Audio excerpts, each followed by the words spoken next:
For 6, taking square roots. Number 1, solve the equation by finding square roots. So let's take a look at that. So the first thing we do is divide both sides by 2, and we get x squared equals 25. Now we take the square root of both sides to get x, so that would be negative 5 and 5. So let's type that in. Typing that in, negative 5 comma 5, and that's the answer for number 1. Going to number 4, a rectangular swimming pool is 8 feet deep.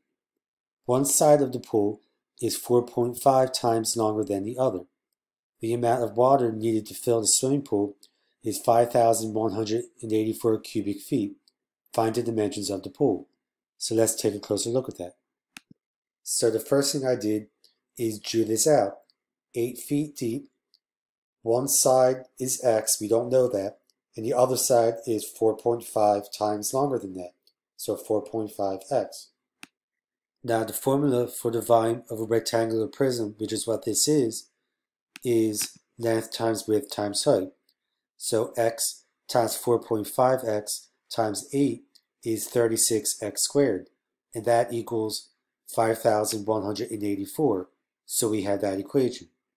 Now we divide both sides by 36, and we get 144 equals x squared. To solve for x, we take the square root, and we get x is 12. We can't use negative 12 because we can't have a negative side length.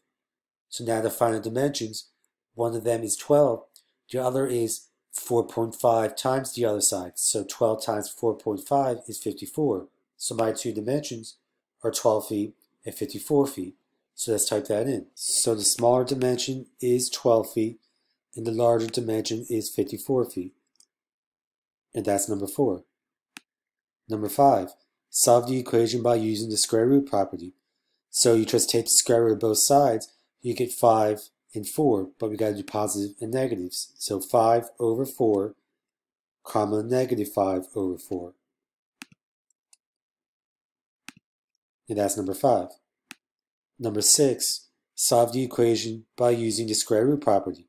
Express all radicals in simplest form. We have x squared equals negative 25. You can't take the square root of a negative number and get a real solution. So you're going to say, no real solution. That's number 6.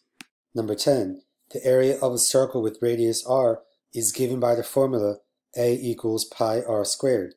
If a circle has area 25 pi square inches, what is the radius? So you need to set 25 pi equal to the formula. You now divide both sides by pi, and you get 25 equals r squared. Take the square root of both sides, and you get r equals 5. So let's type that in.